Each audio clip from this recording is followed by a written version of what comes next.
I'm Cheryl Waters. You're listening to the Midday Show on KEXP, and a very special opportunity today. I am interviewing Liam Gallagher and Andy Bell, formerly of Oasis, and now the band Beady Eye. They have a new album, Different Gear, Still Speeding, coming out on March 1st here in the U.S. on Dangerbird Records, released in the U.K. at the end of February. And I can't tell you how excited I am to be talking to them right now. Of course, they're in London. Only thing that would be better is if they were in the room with me right now. Beady Eye. It sounds like you hardly even took a break after the last Oasis tour and subsequent breakup before you began working on Beady Eye. And I'm thinking you must have been pretty excited about this new project. Were you feeling rejuvenated, inspired, or just pumped up to get things started? Well, this is our thing, man. This is what we do. We make music. To take time off and talk about it would just be ridiculous. You're not getting any younger, so it was right that we got stuck in straight away. It's a pretty vibrant record and some really, really amazing songs on there. Does the songwriting fall on one person, or is it a shared duty in the band? No, we share it all out. Everyone's written a similar amount of songs for the album. Tell me, who else is in this band, Beady Eye? There's Gem Archer, Chris Sharrock, and then there's a lad on the bass called Jeff Wooten, and a lad on the keyboards called Matt Jones. You say that everyone shares songwriting duties, which seems like it would make it a lot of fun. Liam, you've written some songs. Just to clarify, the three of us, Liam, Gem and myself, share the songwriting. Liam, you've written some songs before, but you've always been somewhat modest about your songwriting ability. You said that singing is what you love to do, but you've penned, with the help of the others, some really great songs for this record. So, again, it sounds like you haven't done it alone, but is it something that came easy when it came time to do it for Beady Eye? I don't think it come easy, man, but I definitely enjoyed it. Well, if you enjoyed it, that's definitely what's most important. You know, I'm getting better, man, which is the main thing, you know what I mean? I like to think. But singing is where I'm at, man, as long as I've got great songs to sing. It sounds like your voice sort of takes front and center on all of the songs on this album. Did you approach putting the songs together in a different way than you've done with bands in the past? Yeah, definitely. I think in the past with Oasis, Liam would tend to sing at the end of the album session, so we'd sort of spend the last 2 weeks singing over finished backing tracks. I mean, that's fine, but we decided to kind of base everything around the voice. So at the very beginning of the recording for a song, we'd try and get the voice on as soon as possible after just a guitar and a drum track or something, and then build everything else around it. So I think that contributed to that. Yeah, and I enjoyed that, man. That was good. It's good to get singing early on. You feel part of the record then, you know what I mean? Instead of waiting about. It's just something that we kind of tried and it worked, so we kept doing it, and then it sort of became our thing. You know, it's a really powerful and fun record, and some might think with your band having just broken up that you would have written solemn or depressing songs, but if this record is anything but solemn and depressing, it's vibrant, it's happy, a really positive record. Does it feel that way to you? Yeah, man. I mean, we recorded it in London in the summer the World Cup was on. So, yeah, man, walking to work, the sun was shining, and we all felt good, man. I mean, the breakup of Oasis wasn't, you know, I think I saw it coming kind of probably more than most people on that, but you just got to move on, aren't you? You know what I mean? It's not the end of the world. It's not even the end of the day. You say you saw it coming, but obviously you didn't know exactly when Oasis was going to fold, but it sounded like you started working on Beady Eye pretty much right away. Did it take you a while to get your footing, to write some of the songs, or did you already have some of this material to work with? We had some stuff kind of written already, but nothing was completed, you know. We all have lots of ideas that have never really been finished off, and I think that's true of any kind of songwriter. But this was the motivation that we needed to just kind of get in there and really get some tunes sorted. Did you know that when you were writing these songs that they would be for Beady Eye, or some of them old, maybe meant for other bands? Or no, because you write songs all the time. I mean, you know, so there was no rejects or cast-offs from Oasis, but we had songs knocking about from that period. Do you know what I mean? But we didn't know Beady Eye was going to happen. So yeah, we had songs sort of hanging about, but we wrote some new ones and all. Speaking of rejects and cast-off, there's actually really no filler in this album. It's pretty impressive. I'm hoping, did you leave some songs for a second album? Yeah, we've got some great songs for the second album, and we'll have some great songs for the third album. And how about some B-sides and things like that? Are you going to keep putting things out? Yeah, we plan to.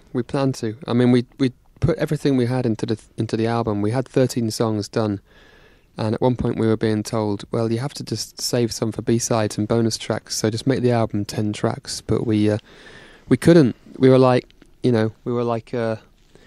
parents with 13 babies that couldn't give any away. We were like, oh, you can't take one off. So we had to go in and start doing bonus tracks after we finished the album. But that's been good fun, actually. That's been pretty cool.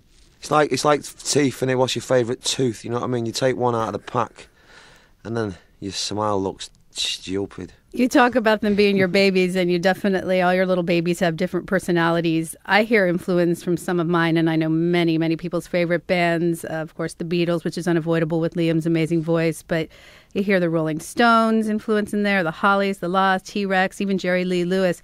But they are clearly songs written by one band. That's the desired effect, so thank you for saying that. They're the bands we like, you know what I mean? That's the era of music we kind of like, and we want to try and stand the test of time as them great songs. Obviously, you're all very talented musicians. You've made many, many records in the past. Did you learn anything new in the process of recording this specific record together as Beady Eye? Just not to overthink it, you know what I mean? If it sounds good and we're all shuffling about the room and that, and you think you can kind of get a reaction when someone jumps up and off the chair and lands on your lap, you sort of go, yeah, that sounds good, working. Man. That's working, you know what I mean? So if you can see the reaction of the people in the room, we sort of tend to move on pretty quick. We don't sit and over-analyse things, you know what I mean? And on the same wavelength as that, really, if everyone's sitting around kind of not really saying much and doing much, then I think it's time to sort of change tack. Yeah, if it's not moving you, it's not going to move the fans, you know what I mean? It sounds like you guys have a lot of fun. Every interview I ever read with you actually makes me laugh out loud. You know how when you read or hear something funny, you might smile or grin and snicker, but I actually laugh out loud. You're a funny, funny group. It just must be fun to hang out together and make music and play. Well, as much as we tend to look pretty serious on stage and look pretty serious in pictures, we do have a laugh, you know what I mean? Being in a band is comical sometimes. The situations you find yourself in, you couldn't write it, you know what I mean? I do. I mean, not as a musician, but I hear it in your music. Or in life, you know what I mean? So, life's a funny old thing, isn't it? You know what I mean? So you got to have a laugh, man. Well, you do keep me laughing, and I hope you do it for many more years. The record, again, when I think of it, the adjectives that come to mind are upbeat and positive. You all sound so confident and happy on this record. It sounds like a group of guys who really love making music. Was it just a really joyful process? It was, actually. I mean, it's not to say we didn't work hard at it, because we did put the preparation in. We worked on these songs in a small studio for months before we, demo working, before we got into Rack, which is the big studio we used to make the actual album. That work kind of paid off, because when we arrived in Rack, we were all like, everything was pretty easy going, it was like just sunny summer days. There's nothing worse than working up, going in and record an album like you're going to work, you know what I mean? We turned up to make this album like rock stars, you know what I mean? We just went in, looking cool, feeling great, and we just did what we had to do. And the guy who produced the record along with us, he done his job, and we just, we didn't, that's what it's about, isn't it? We don't want to be getting a sweat on. I read somewhere that one of you said that one of the reasons that you all did so well and got along on this record is that everybody's good at something, but no one knows how to do everything. And it seems like everyone maybe embraced that. We play to our strengths, you might say. And there's certain roles that other people are better than other people at, and they just get on with it, you know what I mean? No one sits there and goes, oh, well, you're doing too much of that. I find it ridiculous if someone doesn't know how to do that they'd want to do that job, you know what I mean? So everyone's good at certain things, and it's great. Yeah, like Chris Sharrock's got a talent for just kind of like coming with a really useful comment out of nowhere. Like he'll keep quiet for 3 days and then he'll just say something, and it'll change the direction of something, and it'll often be the pivotal moment. And Gem is like a bit of a technical studio wizard kind of guy. It's very he knows how to describe sounds, and he knows how to sort of get them as well. So he's good to sort of like a translator for people in the studio world. Yeah, bless him. Yeah. Did there seem to be any one of you driving the process, keeping everyone focused and moving forward? And I wouldn't. I think we all turned up for work, man. We were all up for it, man. Yeah, it was kind of a battle to see who get there earliest. I mean, it was no one dragging the feet, really. How much time did you spend in this studio? Did you noodle around with the songs while you were recording? You mentioned that you kind of went in with a plan and ready to put the pedal to the metal. We don't really noodle. I mean, we don't jam in the studio and all that. We just kind of get on with the job at hand, really. Yeah, the World Cup was on, so we're kind of watching the football. We're having breaks, watching the football, doing a bit of music, watching football, doing music. It was cool, man. What are the plans for touring behind this record? I think we're coming to America in June to do some small gigs and that, which is great. And then take it from there, man. Go around the world, try and inspire people. And if we get paid for it, we get paid for it. And if we don't, we'll still get paid for it.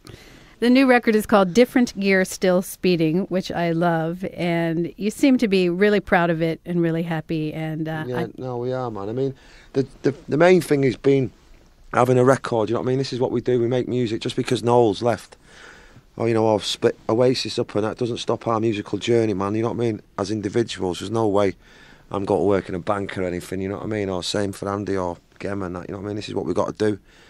It just so happens we all get on, you know what I mean, and we're all on the same page. Yeah, there's some real magic in Beady Eye. You've done an amazing job. As I said, there's no filler on this album. It's beautiful from beginning to end, and it's so happy and so positive. Wow, that's big praise, man. You're cool, man. If only they could all be like you. Yeah. Well, I feel honored to have been able to hear it. I was given a copy only yesterday at gunpoint almost, not to let out of my hands, but it comes out in the United States here on March 1st. You can have it. You can have it. You can have a copy for free, man. You're cool. Released at the end of the month in the UK and here on March 1st on Danger Bird Records. And please come over here soon, and we can't wait to see you. Excellent. Thank you.